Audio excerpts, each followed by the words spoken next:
తెలుగు రాష్ట్రాల్లో తెలుగు తెలిసినటువంటి అనేక మంది ముస్లిం సహోదర సహోదరులు ఎవరైతే నేను రీసెంట్ గా ఇచ్చినటువంటి ఒక ప్రసంగం ద్వారా బాధపడ్డారో వారికి ఈ వీడియో, వారికి మాత్రమే ఈ వీడియో. మొదటగా బేషరతుగా ఇఫ్ బట్ అలా కానీ ఎలా కాకుండా అన్న ఏ మాటలు ఏ అరమరకలు లేకుండా డైరెక్ట్ గా నేను మీకు క్షమాపణలు కోరుకుంటున్నాను, మనస్ఫూర్తిగా క్షమాపణలు కోరుకుంటున్నాను. 2 విషయాలను బట్టి క్షమాపణలు కోరుకుంటున్నాను. నంబర్ 1, నేను ప్రజెంటేషన్ చేసేటప్పుడు, ప్రసంగం చేసేటప్పుడు నా ప్రసంగంలో నేను తీసుకున్నటువంటి ధోరణి, నేను తీసుకున్నటువంటి ప్రజెంటేషన్ వల్ల మీలో ఎవరికైనా మీ మనోభావాలు దెబ్బతినుంటే నన్ను మనస్ఫూర్తిగా క్షమించమని అడుగుతున్నాను. 2వది, నేను తీసుకున్నటువంటి ధోరణిలో నేను చెప్పిన కంటెంట్ ఒకవేళ తప్పు అయితే దాన్ని నాకు మీరు వివరిస్తే నేను క్షమాపణ చెప్పటానికి సిద్ధము. అలాగే ఇస్లామీ సాహిత్యం అని వాడాల్సిన చోట మొహమ్మద్ గారు అని వాడినందుకు మనస్ఫూర్తిగా క్షమాపణ కోరుకుంటున్నాను. ఇస్లామీ సాహిత్యంలో ఉన్న మాటలు నేను ఇప్పుడు మీకు చెప్పి చూపిస్తాను. కానీ దానికి ముందుగా నా ఉద్దేశం క్రైస్తవ భావజాలంలో స్త్రీకి ఉన్నటువంటి ప్రాధాన్యతను చెప్పటమే కానీ ఇస్లామీ సాహిత్యంలో కొందరు మొహమ్మద్ గారి యొక్క అనుచరులుగా చెప్పుకుంటున్నటువంటి వారు ఇస్లామీ సాహిత్యంలో ఎందుకని మొహమ్మద్ గారిని తక్కువ చేసి, మొహమ్మద్ గారికి స్త్రీల పట్ల తప్పుడు అభిప్రాయం ఉంది అన్నట్లుగా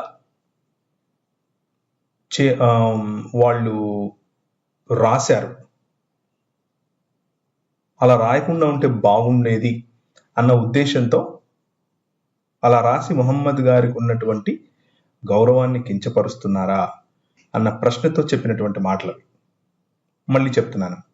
ఇస్లామీ సాహిత్యంలో కొందరు స్త్రీలను తక్కువ చేసి చూపిస్తూ స్త్రీలకు ప్రార్థనలకు వచ్చే అవకాశం కూడా లేకుండా, వారికి సెంట్లు పూసుకునే అవకాశం కూడా లేకుండా వారిని సంకుచితంగా అదిమి వేస్తున్నారు, త్రొక్కేస్తున్నారు అన్నటువంటి బాధ. ఇది మొహమ్మద్ గారు చెప్పారా చెప్పలేదా అన్నది మీరు చెప్పాలి, ఇస్లామీ సాహిత్యకారులు చెప్పాలి. నా ఉద్దేశంలో ఒకవేళ మొహమ్మద్ గారు నిజంగా బైబిల్ చెప్పేటటువంటి ప్రవక్తల జాబితాలో ఒకరైతే తప్పకుండా ఇలా చెప్పి ఉండరు. క్రైస్తవ భావజాలాన్నే ఆయన చెప్పి ఉండేవారు. కానీ ఇస్లామీ సాహిత్యంలో కొందరు ఇస్లామీ నాయకులుగా చెప్పుకున్న వారు మొహమ్మద్ గారు ఇలా చెప్పారు అంటూ ఆయన పైన చూపించినటువంటి, ఆయనను తప్పుడుగా చిత్రీకరిస్తూ రాసినటువంటి మాటలను నేను మీ ముందు తీసుకొచ్చే ప్రయత్నం చేస్తున్నాను. ఒకసారి దయచేసి గమని. ఇది నేను కనిపెట్టినటువంటి వెబ్సైట్ ఏమీ కాదు. ఈ వెబ్సైట్ లో ఉన్నటువంటి అహదీసులను నేను అదే పనిగా మళ్ళీ నా దగ్గర ఉన్న హార్డ్ కాపీస్తో వెరిఫై చేసి చూశాను. ఇవన్నీ కూడా వీళ్ళు రాసినట్లుగానే అహదీసులలో ఉన్నాయి. Women's prayer at home is more rewarding, అంటే స్త్రీలు ఇంట్లో ప్రార్థనలు చేసుకుంటేనే మంచిది, వాళ్ళు మసీదుల్లోకి రాకుండా ఇళ్లలో చేసుకుంటేనే మంచిది అని చెప్తూ రాసినటువంటి దాని గురించినటువంటి అహదీసులు. హదీసు అని అంటే ఏంటో ఇస్లామీ ఉమ్మకు తెలుసు, మిగిలిన వాళ్ళ కోసం హదీసులు అని అంటే ఖురాన్లో మొహమ్మద్ గారి ద్వారా రాయబడినటువంటి మాటలకు వ్యాఖ్యానమిస్తూ మొహమ్మద్ గారే వివరించినట్లుగా చెప్పుకుంటూ రాసినటువంటి పుస్తకాలు. మొహమ్మద్ గారి యొక్క దిశానిర్దేశం, లేకపోతే మొహమ్మద్ గారు ఎలాంటి ప్రాక్టీసెస్ చేశారో వాటిని నమోదు చేశాము అంటూ చెబుతూ రాసినటువంటి కొన్ని గాథలు, కథలు, సూక్తులు వగైరా వగైరా. అయితే అబ్దుల్లా ఇబ్న్ ఉమర్ గారు ఏమంటున్నారు అనంటే, అల్లా గారి యొక్క మెసెంజర్ అయినటువంటి మొహమ్మద్ గారు అంటున్నారు ఉమర్తో, do not prevent your women from going to the mosque yet. మీరు మీ భార్యలను మసీదులకు వెళ్ళడం ఆపకండి, కానీ yet praying at their home is the more rewarding thing for them. వాళ్ళ ఇళ్లలో కనుక వాళ్ళు ప్రార్థన చేసుకుంటే అంతకంటే గొప్ప ఇంకేది లేదు, అదే వాళ్ళకి మంచిది అని చెప్తున్నారు. ఎందుకు, ఏం జరిగిందని ఇలా చెప్తున్నారు అని కనుక ఆలోచిస్తే, వాళ్ళలో ఉన్నటువంటి ఒక స్కాలర్ గారు ఈ విధంగా చెప్తున్నారు. The reason why their prayer at home is more rewarding is that they are safe from temptation. వారికి ఉన్నటువంటి టెంప్టేషన్స్, శారీరక అభిలాషలు, ఆకర్షణల నుంచి వారు తప్పింపబడతారు. This is more confirmed after the change that occurred in women's dress.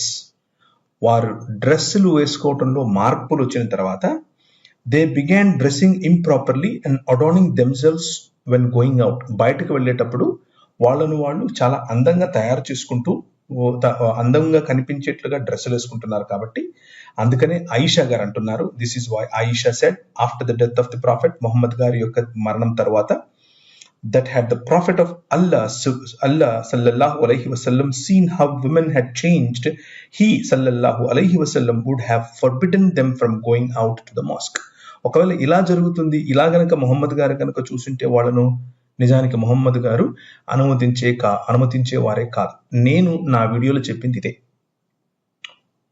కాకపోతే నేను పురుషుల కోణంలో నుంచి చెప్పాను, ఆయిషా గారు స్త్రీల కోణంలో నుంచి, మరియు పురుషులను ఏ విధంగా అట్రాక్ట్ చేస్తున్నారు, పురుషులను ఏ విధంగా ప్రార్థనా సమయంలో వారి వైపుకు ఆకర్షించుకుంటున్నారు అన్న విషయాన్ని చెప్పారు. నేను అదే చెప్పాను, నేనేం నా సొంతంగా చెప్పలేదు. ఇది నేను చెప్పింది తప్పు అయితే ఆయిషా గారు చెప్పింది తప్పు అవ్వాలి. నేను చెప్పింది తప్పు అయితే ఆయిషా గారు చెప్పారు అనుకుని రాస్తున్నటువంటి ఇస్లామీ స్కాలర్లు తప్పవ్వాలి, నేను కాదు. నేను చెప్పింది తప్పైతే ఉమర్ గారు తప్పవ్వాలి. నేను చెప్పింది తప్పైతే ముహమ్మద్ గారు ఇలా చెప్పారు అనుకుంటూ రాస్తున్నటువంటి హదీసులు తప్పవ్వాలి. దయచేసి ఆలోచించండి. నాకేమీ ఇబ్బంది, నాకు ఏ ప్రాబ్లం లేదు. అది కూడా నేను ఒక కాంటెక్స్ట్లో చెప్పాను. ఏంటా కాంటెక్స్ట్? సెంటు పూసుకోవడం, సెంటు గురించినటువంటి కాంటెక్స్ట్లో చెప్పాను. He, peace be upon him, forbade men from preventing women from going to mosque. Same దాంట్లోనే ఉన్నాను, అదే కాంటెక్స్ట్ లో ఉన్నాను. He sallallahu alaihi wasallam forbade women from applying perfume when going out. బయటికి వెళ్ళేటప్పుడు మీరు సెంటు కొట్టుకోకండి అని స్త్రీలకు చెప్పినట్లుగా ఎవరు? మొహమ్మద్ గారు. నేను అదే చెప్పాను వీడియోలో, సెంటు కొట్టుకొని వెళ్ళకండి. సెంటు కొట్టుకొని ఎందుకు వెళ్ళకూడదు? ఎక్కడికి వెళ్తారు వాళ్ళు? మసీదులకు వెళ్తారు ప్రార్థనకు, బజారుకు వెళ్తారు, అంతకుమించి ఇంకెక్కడికి వెళ్తారు? ఆ రోజుల్లో ఇంకే పని లేదు. మసీదు బజారు తప్ప వేరే పని లేదు. పురుషులతో వాళ్ళ సొంత భర్తలతో వెళ్ళినా, స్వయంగా వెళ్ళినా మసీదులు, మార్కెట్లు, అంతకుమించి ఉంటాయి. Abu Hurairah, a companion, narrated that Messenger of Allah sallallahu alaihi wasallam said, do not prevent your women going to the mosque, but let them not perfume.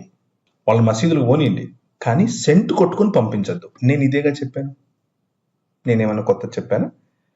Let them not perfume themselves before going out. మసీదులకు వెళ్ళేటప్పుడు వాళ్ళని ఆపద్దు, కానీ ఒకవేళ వాళ్ళు వెళ్తాము అని అంటే సెంట్లు కొట్టుకొని పంపించద్దు. ఎందుకలా సెంటు కొట్టుకొని పంపించకూడదు అని అంటే, అల్లతీమ్ అబాది, scholar said, they were forbidden from that lest they arouse men by the smell of their perfume.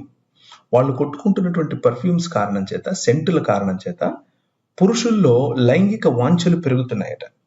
This ruling applies to anything else that would have the same effect that a perfume has in arousing men. పురుషులలో లైంగిక వాంఛలు పెంచేటటువంటి మిగిలిన దేనికైనా సరే ఇదే principal apply అవ్వాలి అని చెప్తున్నాను. నేను అదేగా చెప్పింది, నా ప్రెజెంటేషన్లో నేను అదే చెప్పాను. మొహమ్మద్ గారి దగ్గరికి వెళ్ళి, అయ్యా ఏంటి వీళ్ళు ఇలా వస్తున్నారు, వాళ్ళు సెంటు కొట్టుకొని వస్తే మేము అల్లా గారిని చూడాలా, వాళ్ళని చూడాలా అని వాళ్ళు అడుగుతున్నట్లుగా నేను నా ధోరణిలో చెప్పాను. ఆ ధోరణి ఒకవేళ మిమ్మల్ని బాధ కలిగించింటే నన్ను క్షమించండి, నేను మనస్ఫూర్తిగా క్షమాపణలు అడుగుతున్నాను. కానీ దీని గురించి ఏమంటారు? ఇవి నా ఒపీనియన్స్ కావు, ఇవి మొహమ్మద్ గారి ఒపీనియన్. మొహమ్మద్ గారి ఒపీనియన్ అంటూ మీ స్కాలర్స్ రాసినటువంటి పుస్తకాలు, వాటిని మీరు ప్రశ్నించండి.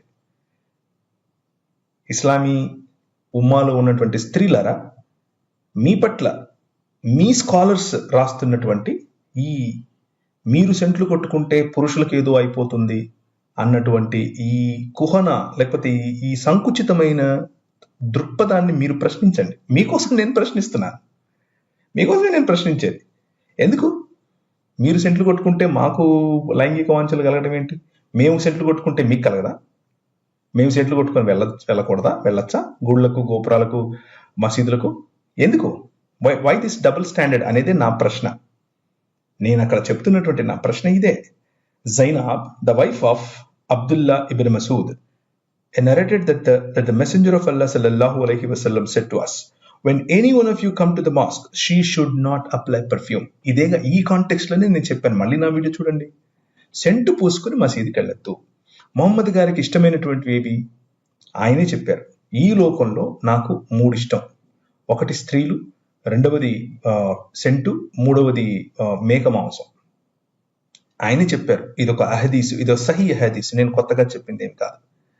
ఆయనకి ఇష్టమని స్త్రీలు కూడా పర్ఫ్యూమ్స్ పూసుకుంటే ఇప్పుడు ఆయన ఏం చెప్తున్నారు, మీరు అది పూసుకుంటే మేము లైంగిక వాంఛలతో రగిలిపోతున్నాం కాబట్టి మీరు పూసుకొని మసీదులకు రావద్దు. ఇదేగా నేను చెప్పింది అదే. Abu Hurairah narrated that the messenger of Allah sallallahu alaihi wasallam said, whoever bracket లో woman perfumes herself should not join us in the night prayer. రాత్రిపూట ప్రార్థనలకు మీరు రాకండి సెంటు పూసుకొని. నేను ఇదే చెప్పాను. ఇది నా ఒపీనియన్ కాదు. ఇది ఎవరిది? ఇస్లామీ స్కాలర్స్ మొహమ్మద్ గారు చెప్పారు అని చెబుతూ రాసినటువంటి మీ ఒపీనియన్ ఇది. ఈ ఒపీనియన్ ఈ రోజుల్లో ఇది కరెక్ట్ అంటారా? ఈ ఒపీనియన్ ఇలా ఉండటం వల్ల ఈక్వాలిటీ కనిపిస్తోందా ఇక్కడ? నేను అదే ప్రశ్నించాను. కానీ ద కింగ్డమ్ ఆఫ్ గాడ్, దేవుని రాజ్యం, ఈ రాజ్యంలో స్త్రీకి పురుషునికి మందిరంలోనికి, మందిర ఆవరణంలోనికి, ప్రార్థనలోనికి రండి. కమాన్. మీరు వేసుకునే దుస్తులు, మీరు పూసుకున్నటువంటి సెంట్లు కాదు, నీ మైండ్ని ఆఫ్ చేసుకుని దేవుని వైపు నువ్వు చూడు అన్నదే నేను చెప్పాను.